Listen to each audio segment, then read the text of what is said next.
Bismillahirrahmanirrahim. Assalamualaikum warahmatullahi wabarakatuh. Apa kabar anak-anak ibu di rumah? Mudah-mudahan kalian senantiasa dalam keadaan sehat walafiat. Walaupun kita masih di masa pandemi COVID-19, namun pembelajaran tetap berlangsung walaupun kita menggunakan secara daring. Dan mudah-mudahan nanti situasi cepat kondusif sehingga kita bisa bertatap muka langsung. Nah, adapun materi yang Ibu sampaikan kali ini di kelas 10 adalah yaitu tentang kerajaan-kerajaan Islam di Indonesia.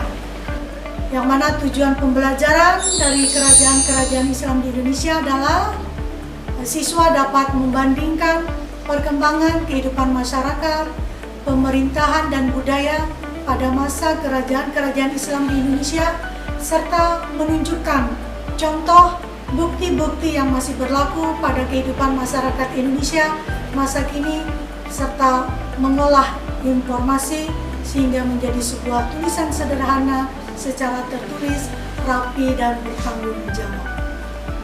Adapun KD-nya itu 3.8, menganalisis perkembangan kehidupan masyarakat, pemerintahan dan budaya pada masa kerajaan-kerajaan Islam di Indonesia, serta menunjukkan contoh bukti-bukti yang masih berlaku pada kehidupan masyarakat Indonesia masa kini.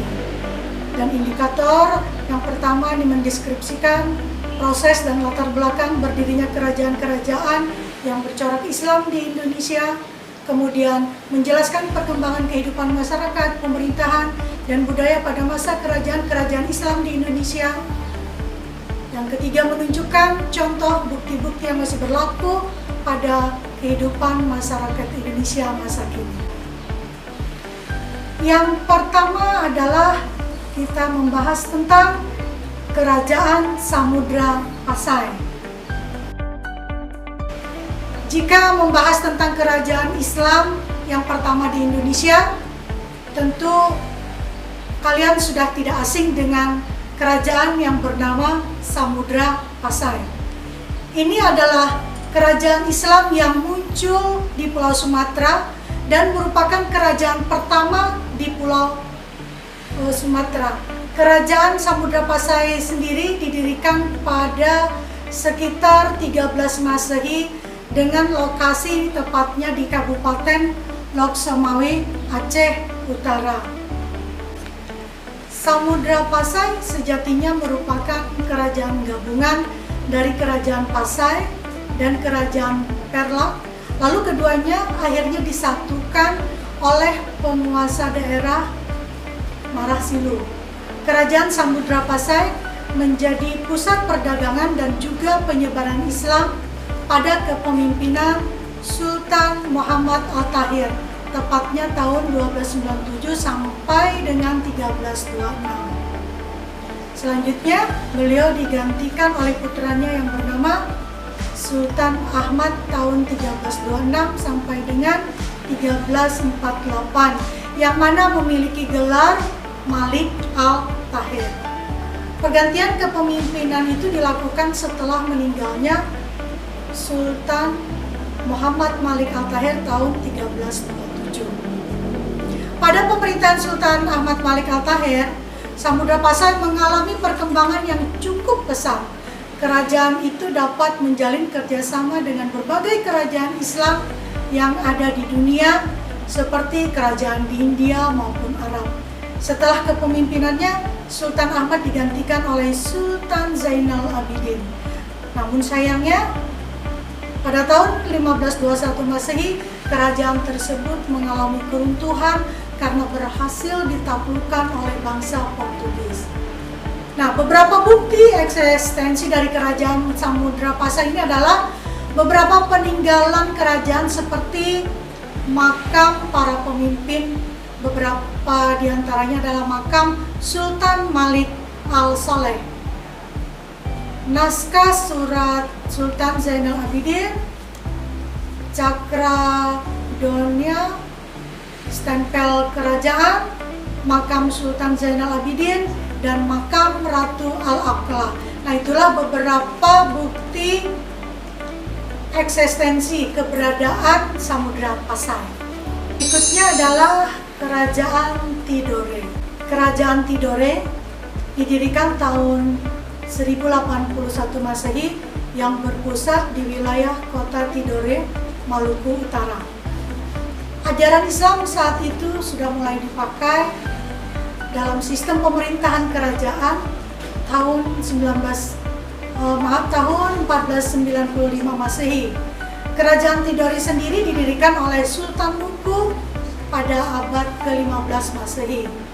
Pada waktu itu, masyarakat Ternate dan Tidore telah memeluk agama.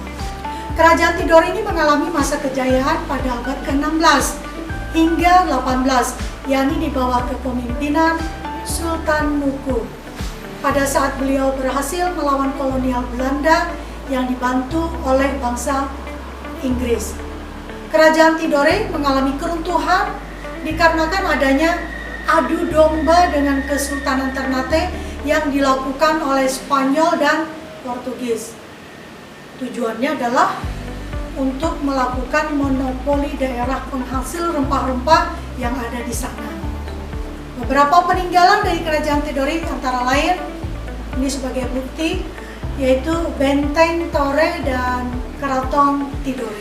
Kerajaan Islam lainnya adalah Kerajaan Ternate. Pendiri Kerajaan Ternate sendiri bernama Bab Masyur tahun 1257 sampai dengan 1272 Masehi. Menurut beberapa sumber, tidak ada catatan pasti mengenai kapan awal masuknya Islam ke Ternate. Namun dikatakan bahwa Kolono Marhum menjadi Raja Ternate pertama yang memutuskan untuk memeluk agama Islam. Ia mendapatkan petunjuk dari Datuk Maulana Hussein atau ulama Islam asal Minangkabau yang merupakan murid Sunan Giri. Perkembangan Islam akhirnya diteruskan oleh Zainal Abidin setelah wafatnya marhum Raja pertama Kerajaan Ternate. Kerajaan Ternate mengalami masa kejayaan pada pemerintahan Sultan Babullah yang pada saat itu berhasil mengalahkan kekuasaan Portugis dan Maluku Utara. Masa keruntuhan Kerajaan Ternate terjadi pada pemerintahan Syahid berkat setelah meninggalnya Babullah pada tahun 1583. Pada saat itu Ternate harus menghadapi tekanan dari Spanyol pada bagian utara dan VOC pada bagian selatan. Inilah yang menjadi awal keruntuhan dari Kerajaan Ternate. Selanjutnya yang akan Ibu jelaskan adalah tentang Kerajaan Makassar.